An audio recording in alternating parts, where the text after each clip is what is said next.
Last 5 month से investors अपने portfolio में सिर्फ एक ही कलर देख रहे हैं and that is red. Investors confuse हैं। कभी मार्केट एक सडन जंप दिखाते हैं जिससे हमको थोड़ी होप मिलती है, बट फिर सडनली किसी भी एक रैंडम न्यूज की वजह से मार्केट्स फिर से डाउनफॉल शो करने लगते हैं। Investors are confused whether to hold, sell or buy more. So hello guys, in this video we will discuss about three important points. First, market की volatility की वजह क्या है और ये कब तक कंटिन्यू रहेगी। सेकंड, इस volatility का हम अच्छे से यूज कैसे कर सकते हैं। एंड थर्ड, क्या ऐसी गलतियां हैं जो हमें इस पॉइंट ऑफ टाइम पे एज एन इन्वेस्टर अवॉइड करनी चाहिए। So let us discuss about our first point that market में इस करंट वॉलेटिलिटी का रीजन क्या है। So basically equity markets forward driven होते हैं। इसका मतलब ये है कि आने वाली अनसर्टेनिटीज के हिसाब से मार्केट्स अपने आप को पहले ही एडजस्ट कर लेते हैं। करंट में यूएस में राइजिंग इन्फ्लेशन की वजह से जो वहां का सेंट्रल बैंक है that is federal bank quantitative tightening कर रहा है। इसका मतलब ये है कि वहां पर रेपो रेट्स को काफी तेजी से बढ़ाया जा रहा है। उसका रीजन ये है कि फेडरल रिजर्व एक पर्टिकुलर अमाउंट ऑफ कैश चाहता है अपने पास रिजर्व करना। नाउ अब वो अमाउंट कितना है वो किसी को नहीं पता। So basically due to this tightening market में मनी का सप्लाई बहुत ही कम हो गया है, जिसकी वजह से लोग मनी जो पहले लैंड कर रहे थे काफी कम इंटरेस्ट पे, आज सेम अमाउंट ऑफ लोन उन्हें बैंक से लेने पे ज्यादा इंटरेस्ट पे करना पड़ेगा। अगर मैं इंडिया के पर्सपेक्टिव से बात करूं तो हमारे दो मेजर कंसर्न्स हैं। The first is inflation which is around 8% and the second is our GDP growth. अगर मैं नंबर्स के बारे में बात करूं तो लास्ट क्वार्टर में जो एक्सपेक्टेड जीडीपी ग्रोथ था इंडिया का that was expecting around 5.5% and जो एक्चुअल जीडीपी ग्रोथ के नंबर्स आए हैं वो ग्रोथ दिखा रहे हैं अराउंड 4.1%, जिसमें ये क्लियरली शो हो रहा है कि नंबर्स एक्सपेक्टेशन से काफी लो आए हैं।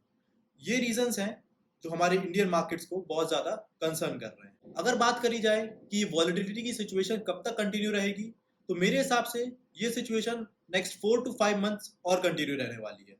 इन्वेस्टर्स के लिए ये एक बेस्ट मौका है कि हम वो सारे स्टॉक्स अपने पोर्टफोलियो में एक अच्छे प्राइस पे ले पाएं जो कि पहले वाली रैली में हमसे मिस हो गई। नाउ हम बात करते हैं कि करना क्या है। क्या करना है उससे पहले आपको ये डिसाइड करना पड़ेगा कि आप हो कौन।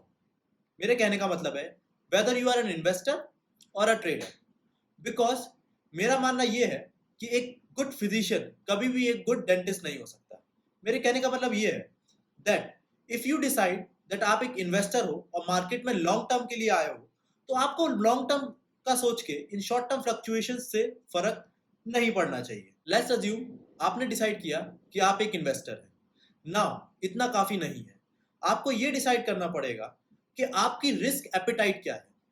ये डिसाइड करना इसीलिए जरूरी है जिससे आप अपने इन्वेस्टमेंट के लिए एक परफेक्ट स्ट्रेटेजी डिजाइन कर पाए।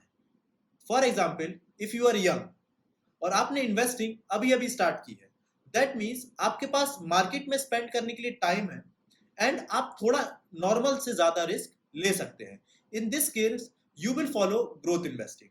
ग्रोथ इन्वेस्टिंग का मतलब ये है कि आप उन कंपनीज में इन्वेस्ट करते हो जिनमें रिस्क तो ज्यादा है बट ग्रोथ का पोटेंशियल भी उन कंपनीज के कंपैरिजन में ज्यादा है जो ऑलरेडी बहुत ज्यादा स्केल हो चुकी है। And in other case if you think that you are a value investor, that means आप ज्यादा रिस्क नहीं लेना चाहते एंड आपका जो इन्वेस्टमेंट टाइप है वो सेफ खेलना है एज कंपेयर टू ज्यादा अग्रेसिव खेलना, तो आप उन कंपनीज में ग्रोथ में पैसा लगाइए जो कि पहले से बहुत ज्यादा स्केल हो चुकी हैं, जिनका बिजनेस मॉडल पहले से प्रूवन है, जिससे आपके इन्वेस्टमेंट अमाउंट को रिस्क कम झेलना पड़ेगा और आपको एक स्टेबल एंड डिसेंट रिटर्न मिलेंगे। इस टॉपिक को कंक्लूड करने के लिए मैं आपको एक बढ़िया एग्जांपल देता हूँ। लेट्स अज्यूम आपने एक प्रॉपर्टी दैट इज आपने एक लैंड बाय की है फॉर इन्वेस्टमेंट पर्पस।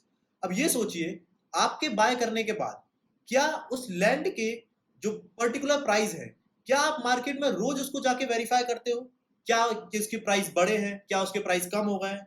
नहीं। मुझे ऐसा लगता है एक लॉन्ग टर्म इन्वेस्टर उस जमीन को 5-6 साल बाद ही देखेगा कि उसके पर्टिकुलर प्राइस में क्या चेंज आया है। तो आपको same phenomena same mentality stock market में भी अप्लाई करनी चाहिए in order to get bumper return. Now हम बात करते हैं दैट इस पर्टिकुलर टाइम में मार्केट्स में हमें क्या मिस्टेक्स अवॉइड करनी है।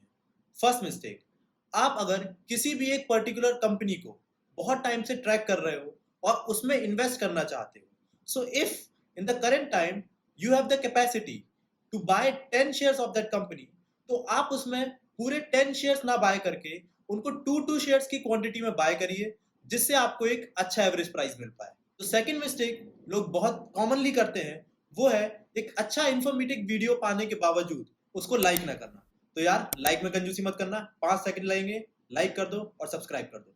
थर्ड, अगर मैं एक मोस्ट कॉमन मिस्टेक की बात करूं, तो at this particular time investors ने जिस पर्टिकुलर स्टॉक्स में पैसे लगाए होते हैं, और अगर वो स्टॉक 15 से 20% फॉल होते हैं, तो वो उनको एवरेज करते हैं, right. But in same case अगर एक अच्छी कंपनी में उन्होंने पैसा लगाया हुआ है और अगर वो कंपनी 15 से 20% के अप ट्रेंड को शो कर रही है, तो उस पर्टिकुलर स्टॉक में वो एवरेज नहीं करते।